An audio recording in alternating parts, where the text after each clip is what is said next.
मुफ्ती तारिक मसूद के बयानात के लिए मुफ्ती साहब के ऑफिशियल चैनल मुफ्ती तारिक मसूद स्पीचेस को सब्सक्राइब करें।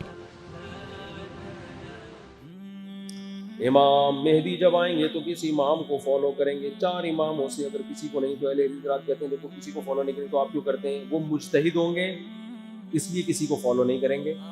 तो जो मुज्तहिद है वो किसी को फॉलो ना करे, जो मुज्तहिद ना हो वो मुज्तहिद को फॉलो करे। इसकी दलील ये है कि हजरत ईसा और इमाम मेहदी जब आएंगे, अगर वो मुज्तहिद होंगे, जगह जाहिर है कि मुज्तहिद ही होंगे वो, तो अब हमारा अहले हदीस की तरफ से सवाल ये होगा कि अब भी आप खुद इज्तिहाद करेंगे या उनकी तकलीद करेंगे?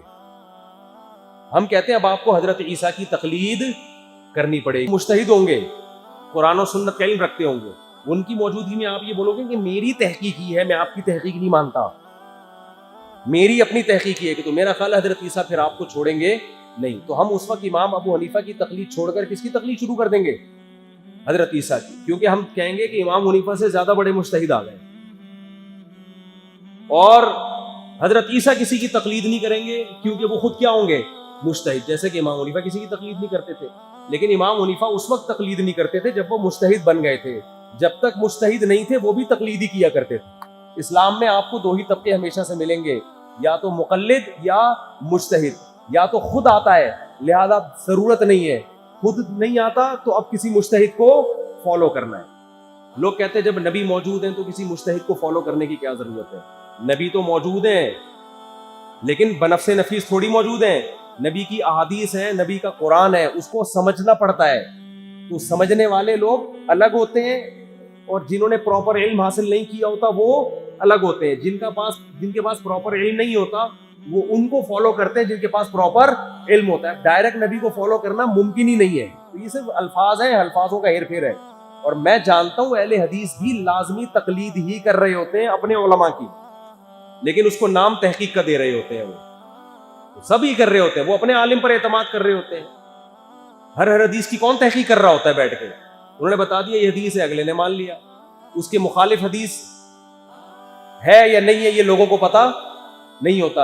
ये मनसूख है, नासिख है, ये अगर आप तहकीक करने पर आ गए ना तो एक रफुल दैन के मसले की तहकीक में आपको कई महीने चाहिए। ये जो लोग कहते हैं ना हमने तहकीक कर ली है, इनको मेरे पास लेकर आए कभी, फिर मैं बताऊंगा की है कि नहीं की है। दर्जनों हदीसें इनकी नजरों से ओझल होती हैं, हदीसों के तर्जमा तक नहीं पता होता इनको। तो हर आदमी तकलीद कर रहा है। कुछ मान लेते हैं कि हम कर रहे हैं, कुछ मानते नहीं है कि हम तकलीद कर रहे हैं। बस वो अपने आप को मुहक्किक कह रहे होते हैं कि हम तो किसी की तकलीद नहीं कर वो भी रहे होते हैं। फर्क ये है कि मुज्तहिद की कर लो या 15वीं सदी की किसी मौलाना की कर लो। हम कहते हैं जो गुजर गए, जिनको आधी से ज्यादा उम्मत ने फॉलो किया, उनकी करने में ज्यादा आफियत। ये हमारा अहले हदीस से इख्तिलाफ है, माजरत के साथ। हम उसे कहते हैं एक्सक्यूज मी सर। बाकी हम उनको ना जहन्नमी कहते हैं, ना उनसे निकाह को हराम कहते हैं, ना हम उनको ये कहते हैं कि ये जो है वो दायरा इस्लाम से खारिज है। ये इख्तिलाफ है हमारा। जहाँ इतने इख्तिलाफ हैं वहाँ और से क्या हो गया? ऐसे को घबराने की क्या बात? बाकी इसमें फड्डे वड्डे की जरूरत नहीं है भाई। हमारी ये राय आप मान लो, ठीक है, नहीं माने तो आपकी मर्जी। इसमें फड्डेबाजी की जरूरत है। ओ भाई ये फिर वही मसला आता है ना, फिर तुम लोग बोलते हो, फिर मैं क्लिप बनाता हूँ, फिर वो मेरे खिलाफ क्लिप बनाता है, फिर यहाँ से क्लिप, वही क्लिप बाजियाँ शुरू हो जाती हैं। तो मैं तो चाहता हूँ कि ये टॉपिक खत्म करो। गैर इंजीनियर अली मिर्जा ने आप पर फिर तनकीद कर दी है कि मुहर्रम में इमाम अली की तारीफ बयान नहीं करते तो शादी की तरगीब क्यों देते हो? ये कैसा इस्लाम है? मुहर्रम में शादी की तरगीब इसलिए देते हैं कि लोग मुहर्रम में शादी को बुरा समझते हैं। अगर आपको हजरत इमाम हुसैन मुहर्रम में शहीद हुए थे, तो उस महीने में जिसमें इमाम हुसैन शहीद हुए शादी करना कितना बुरा काम है? तो भाई ये वाला मुहर्रम नहीं था जिसमें शहीद हुए थे, वो 1300 साल पुराना मुहर्रम था, इसमें थोड़ी हुए शहीद। और अगर मुहर्रम में शहादत की वजह से निकाह हराम है तो सफर में भी कोई सहाबी शहीद हुए हैं, रबीउल अव्वल में भी हुए हैं, रबीउल अव्वल में तो रसूलुल्लाह सल्लल्लाहु अलैहि वसल्लम का इंतकाल हुआ है। ये तो ज्यादा बड़ा गम है। फिर रबीउल अव्वल में शादी भी क्या हो गई? बोलो ना, फिर तो वो भी शादी नाजायज हो गई। और फिर आगे रबीउल सानी में भी कुछ हुआ होगा। आप तारीख की किताबें उठाएं तो कोई ना कोई सहाबी का इंतकाल हुआ, कोई शहीद हुआ, कोई किसी पैगंबर की शहादत हुई। तो ये तो यकम मुहर्रम से लेके 29-30 जिलहिज्जा तक इस्लामी तारीख में कोई भी एक भी ऐसा दिन नहीं है जिस दिन कोई गमज़दा वाक़या ना हुआ। ایک صاحب نے میرے خلاف کلپ بنایا کہ یہ کہتا ہے محرم میں شادی کرو. میں کہتا ہوں محرم میں بھی کرو, سفر میں بھی کرو, جب رشتہ مل جائے اس وقت کرو. یہ نہیں میں کہہ رہا کہ ذی الحجہ میں شادی ہونے والی تھی تو محرم میں ڈیلے کر کے اسپیشل محرم میں کرو, یہ میں کبھی نہیں کہتا. بھائی شادی آپ کی ذی الحجہ میں طے ہوئی ہے, آپ خامخواہ میں ڈیلے کر رہے ہیں محرم میں, یہ تو غلط ہے نا. بھائی اگر محرم میں موقع مل رہا ہے تو محرم میں کر لو, سفر میں موقع مل رہا ہے تو سفر میں, ربیع الاول میں موقع مل رہا ہے تو ربیع الاول میں, جب موقع مل رہا ہے اس وقت کرو. کسی مہینے کو منحوس سمجھ کے نکاح کو اس بیس پہ ڈیلے مت کرو. ہم یہ نہیں کہہ رہے کہ ساری شادیاں ہم محرم میں رکھ لے جاتے, جب موقع مل رہا ہے اس محرم میں آسانی ہے تو محرم میں کر لو. تو کسی نے میرے خلاف کلپ بنایا کہ کسی کے باپ کا انتقال ہوا ہو تو کیا اس وقت تم شادی کرو گے؟ بھائی باپ کا انتقال جب ہوا ہو اس وقت تو غم پہنچا ہے, اس وقت کوئی بھی شادی نہیں کرتا. لیکن باپ کا انتقال پچھلے سال محرم میں ہوا تھا اور آپ کہہ رہے ہو اس محرم میں شادی نہیں کروں گا, ایسا اسلام میں کہیں بھی نہیں ہے. وہ تو پچھلے سال والا محرم تھا, پچھلے سال والا ربیع الاول تھا, پچھلے سال والی جنوری, پچھلے سال والا فروری.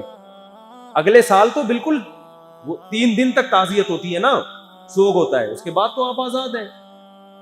تو حضرت امام حسین کی شہادت جس محرم میں ہوئی تھی وہ یہ والا نہیں تھا, وہ 1200-1300 سال پرانا محرم تھا. اس میں جب یہ زخم پہنچا تھا امت کو, حضرت حسین کی شہادت ہوئی, اس وقت غم میں اگر کوئی نہ کرے تو بالکل ٹھیک تھا کہ بھائی نبی کے نواسے کی شہادت ہوئی ہے, ہم سے تو روٹی نہیں کھائی جا رہی, ہم شادی کیسے کریں. اس بیس پہ اگر کوئی اس وقت نکاح کو ڈیلے کرتا ہے یہ بہت اچھا کام تھا. واقعی غم میں یہ کام نہیں ہوتے.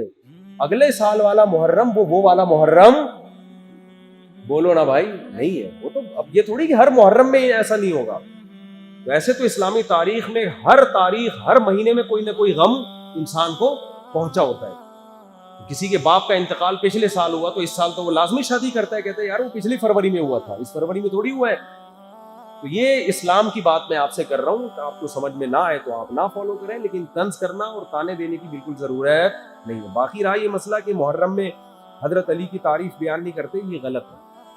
میں نے محرم میں حضرت حسن کی بھی تعریف پر میرا کلپ درسقرآن.com میں, اور اس کے نیچے لوگوں کے تبصرے کہ اتنا شاندار حضرت حسن اور حضرت حسین پر ہم نے اتنا بہترین ویڈیو بیان آج تک ہم نے نہیں سنا. لوگوں کے کمنٹس ہیں اس پہ, درسقرآن.com سے ریکارڈ کروائے. حضرت علی کی فضائل پر میں نے بیان کیا جی ٹی وی میں, انہوں نے بھی مجھے یہ کہا کہ ہم نے اتنا شاندار اوتھینٹک مستند احادیث سے اتنی زبردست فضیلت فرسٹ ٹائم سنی ہے. یہ آپ کو علم نہیں ہے, آپ چند بیانات سن کے فیصلہ نہ کیا کریں. رہا یہ مسئلہ کہ محرم میں آپ پھر بھی اگر یہ تانا دو کہ یہ لوگ محرم میں حضرت علی اور حضرت حسین کے فضائل بیان نہیں کرتے, وہ تو یہ غلط ہے. تو آپ ذرا ان سے بھی تو پوچھ لو نا جن کی آپ حمایت میں یہ بات کر رہے ہو کہ کیا آپ حضرت ابو بکر کے مہینے میں ابو بکر کے فضائل بیان کرتے ہو؟ ہے بھائی, جس مہینے میں ابو بکر کا انتقال ہوا تو کبھی آپ نے بھی حضرت ابو بکر کے فضائل اس مہینے میں بیان کیے؟ جس مہینے میں حضرت عمر کی شہادت ہوئی آپ نے کبھی اس مہینے میں حضرت عمر کے فضائل بیان کیے؟ ان کو تو ایک لفظ بھی نہیں کہہ رہے ہیں, اور سارا نزلہ کس پہ؟ ہم پہ. اس کا مطلب یہ حق کی بیان نہیں ہے, یہ اصل میں ہمدردیاں کسی اور کے ساتھ ہیں. یہ ٹیکنیکل, یہ مینوفیکچرنگ فالٹ ہے, مینوفیکچرنگ فالٹ ہے.